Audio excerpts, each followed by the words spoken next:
What if I told you that the only thing standing between you and the life you want is a single decision? Not a skill you need to learn, not a degree you need to earn, not even luck or timing.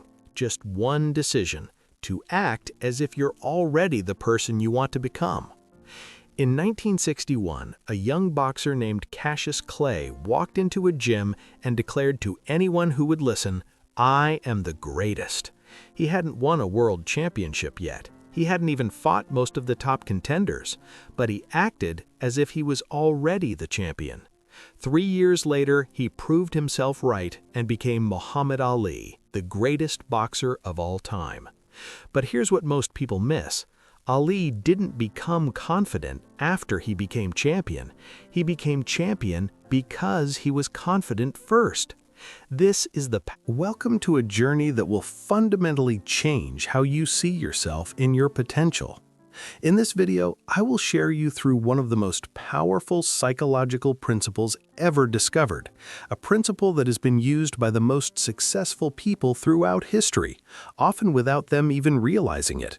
From entrepreneurs who built billion-dollar companies, to athletes who shattered world records, to artists who changed culture itself, they all understood one secret: you don't need permission to be great. You just need to start acting like you already are.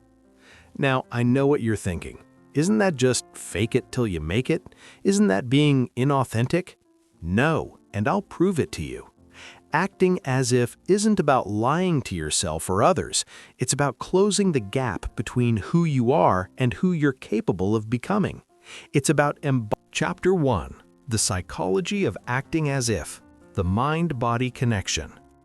Let me start with a question. Have you ever noticed that when you're sad, you tend to slouch?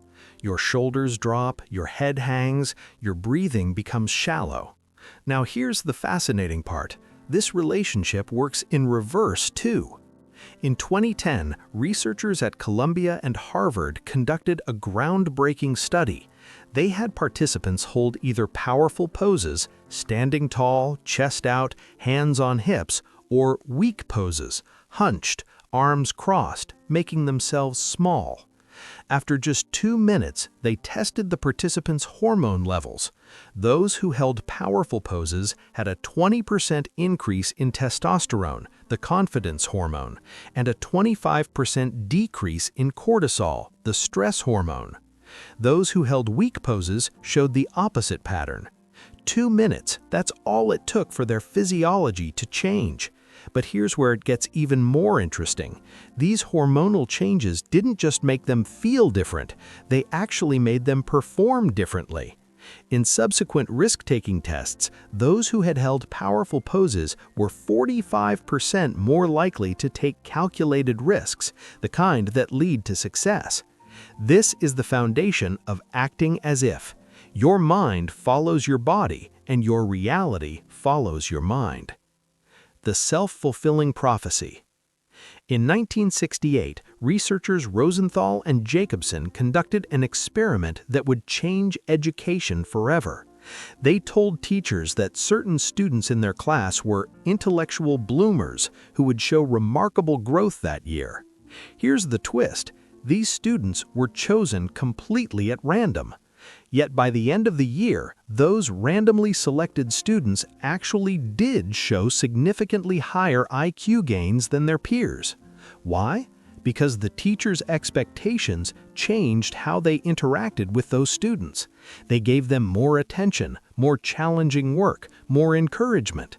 And the students, sensing these higher expectations, rose to meet them. This is acting as if in action. When you expect greatness from yourself, you unconsciously behave in ways that make greatness more likely. Your brain doesn't know the difference. Here's something that will blow your mind. Neuroscientists have discovered that your brain cannot distinguish between vividly imagined experiences and real ones. When Olympic athletes visualize their performance, the same neural pathways fire as when they actually compete. Their muscles even. Chapter 2, The Identity Shift. Who are you really? Let me tell you a story about a man named Jim. Jim was a struggling salesman in his 30s. Every morning he'd drag himself to work, dreading the rejection he'd face. He'd tell himself, "I'm just not a natural salesman. Some people have the gift and I don't." One day, his manager gave him an unusual assignment. "For the next week, I want you to pretend you're the top salesperson in this company. Walk like them, talk like them, think like them. Even if you don't believe it, just act the part." Jim thought it was ridiculous, but he was desperate enough to try. The first day was awkward. He forced himself to walk into client meetings with his head high, shoulders back. He spoke with authority he didn't feel. He made bold recommendations he'd normally shy away from. Something strange happened. Clients responded differently. They leaned in. They asked more questions. They trusted him. By the end of the week, Jim had closed more deals than he had in the previous month. But more importantly, something had shifted inside him. He'd caught a glimpse of who he could be. 5 years later, Jim became the top salesperson in his region. Not because he learned new techniques, because he changed his identity. The power of I am. The words you say after I am shape your destiny. When you say, "I'm terrible at public speaking," your brain accepts that as truth and looks for evidence to support it. You'll notice every stumble, every awkward pause, every moment of discomfort, confirming your belief. But when you say, "I am a compelling speaker," something different happens. Your brain starts scanning for evidence of that truth instead. You'll notice the times you spoke clearly, the moments people engaged with your ideas, the progress you're making. Same reality, different lens, different outcome. This isn't positive thinking fluff. This is about consciously choosing the identity you're building rather than letting it form by default. The gap between who you are and who you want to be. Most people see this gap and feel discouraged. I'm so far. Chapter 3. Overcoming the Inner Critic. The voice that says, "Who do you think you are?" If you've ever tried to act as if you're confident or successful, you've met the inner critic. It's that voice that says, "You're being arrogant. People will think you're fake. You'll look stupid when you fail. You're not special enough to think this way." This voice exists for a reason. It's your brain's ancient protection mechanism, trying to keep you safe from social rejection, which for our ancestors could literally mean death. But in today's world, this voice is more likely to kill your dreams than save your life. So how do you silence it? You don't. And this is crucial. You don't need to silence the inner critic to act as if. You just need to act anyway. The confidence action loop. Here's what most people get wrong about confidence. They think, first I'll build confidence, then I'll take action. The truth is the opposite. First you take action, then you build confidence. Confidence is the result of action, not the prerequisite for it. Think about learning to ride a bike. You didn't wait until you felt confident. You got on the bike, wobbled, maybe fell a few times, and then developed confidence through the act of riding. Every area of life works the same way. When you act as if you're confident, even while feeling scared, you create evidence for your brain that you can do the thing. This evidence builds actual confidence, which makes the next action easier, which builds more confidence. This is the confidence action loop, and it's the secret to becoming genuinely confident rather than just pretending. Reframing imposter syndrome. Almost everyone who's ever achieved something significant has experienced imposter syndrome, the feeling that you're a fraud and don't deserve your success. But here's a radical reframe. Imposter syndrome is actually proof you're growing. You only feel like an imposter when you're operating at the edge of your current capabilities. It means you're stretching into a new identity. The entrepreneur who feels like an imposter in investor meeting. Chapter 4. Practical strategies to act as if. Strategy 1. The morning identity ritual. Every morning, before you check your phone or get swept into the day's demands, spend 5 minutes embodying your future self. Stand in a power pose, shoulders back, chest out, chin up. Ask yourself, if I were already the person I want to become, how would I approach today? Visualize handling your day's challenges with the confidence and competence of your future self. See yourself speaking with authority, making decisions with clarity, handling setbacks with resilience. This isn't just motivation, this is neural programming. Those 5 minutes set the tone for how you'll show up all day. Your brain gets its marching orders. Today, we're acting as if we're confident, capable, and in control. Strategy 2. The as-if question.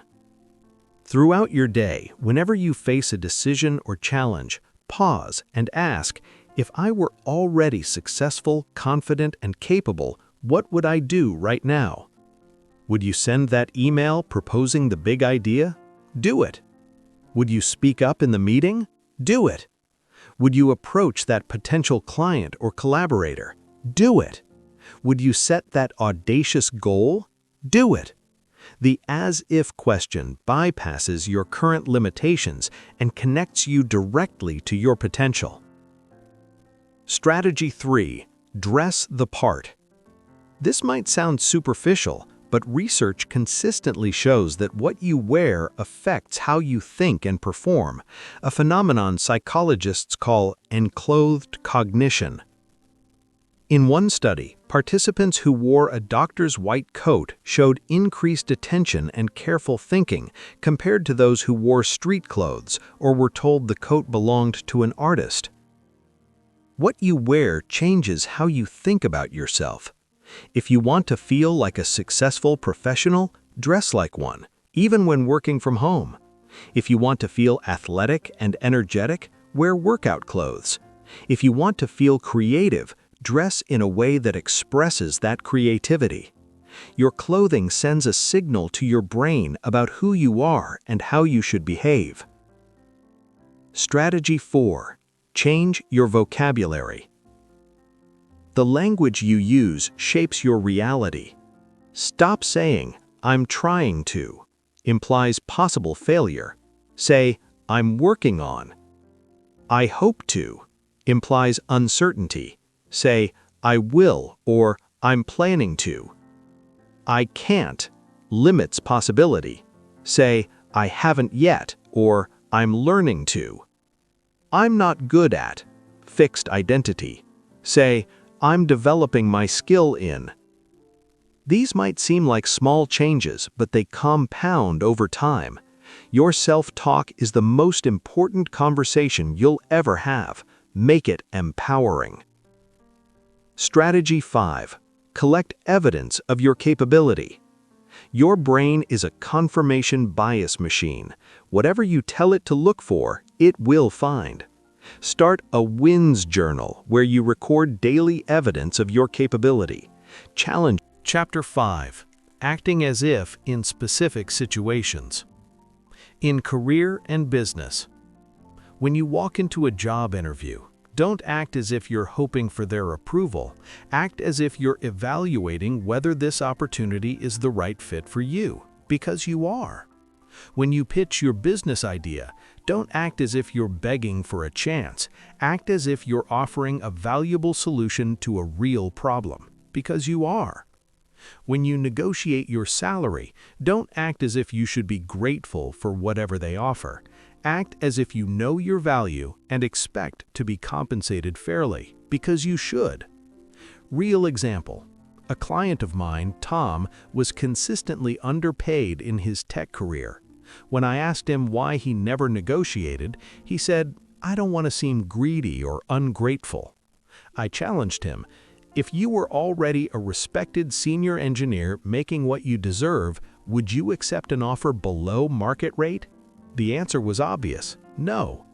In his next job negotiation, Tom acted as if he were already that senior engineer.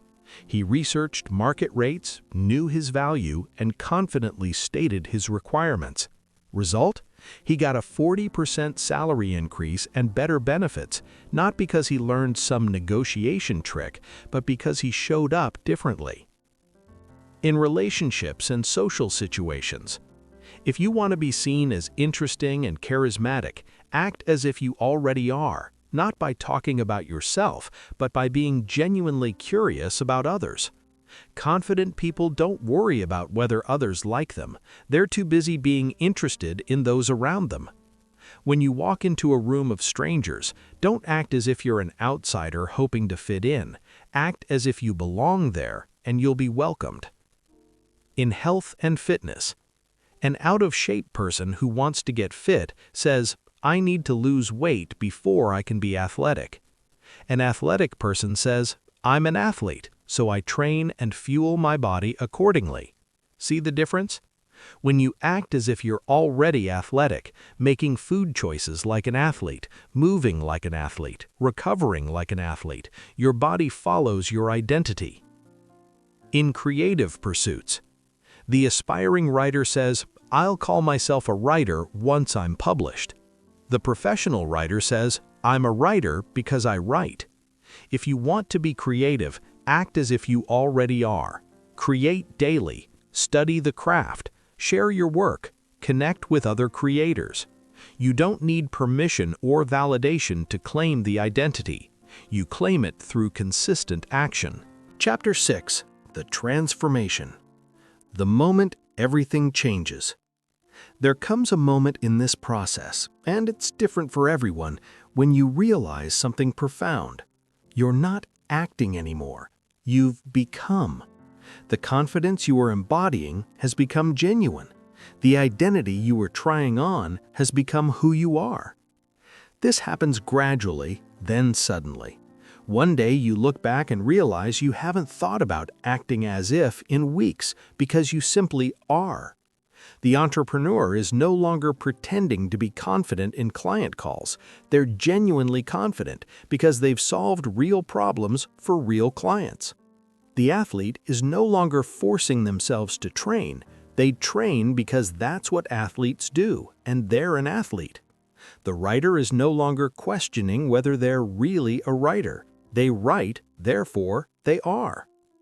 The compound effect. Acting as if isn't about one dramatic transformation. It's about small, consistent choices that compound over time.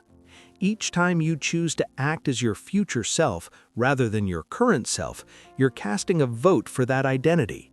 Each vote matters, but no single vote determines the outcome. It's the accumulation of thousands of these small moments of courage, consistency, and conviction that creates lasting transformation. Your new reality. When you truly embrace acting as if, your entire reality shifts. Opportunities that seemed impossible become available. People respond to you differently because you show up differently. Challenges that once paralyzed you become manageable because you approach them from a place of capability rather than doubt. You don't become a different person. You become more fully yourself, the version of you that was always possible but waiting to be activated. The decision is yours. We've covered a lot in our time together, but it all comes down to one simple truth. The person you become is determined by how you act today. Not tomorrow, not when you feel ready, not when circumstances are perfect. Today. Right now, you have a choice. You can continue waiting for confidence, success, or capability to magically appear, or you can decide to act as if you already possess these qualities and watch as they become real through your actions. Your next step. Before this audio ends, I want you to commit to one specific action. Think about the person you want to become. Got them clearly in mind? Now ask yourself, what is one thing this person would do today that I've been putting off? Maybe it's sending an email you've been afraid to send, starting the project you've been overthinking, having the conversation you've been avoiding. making the ask you've been too nervous to make. Do that thing today. Not perfectly, not when you feel ready, today. That one action is the first vote for your new identity. Cast it. Muhammad Ali didn't wait to become the greatest. He declared it before anyone believed it, including himself. Sarah Blakely didn't wait for business experience. She acted like a CEO when she was still selling fax machines. And you don't need to wait either. The life you want, the person you want to become, the success you dream of, it's all available to you right now. Not because you're special or chosen or lucky, but because you're willing to close the gap between who you are and who you can be one action at a time. Act as if you're the best, not because no one is better than you, but because no one can be a better version of you than you can. The world is waiting for what only you can offer. Stop waiting for permission. Stop waiting for confidence. Stop waiting to feel ready. Start acting as if, today, your future self is counting on you.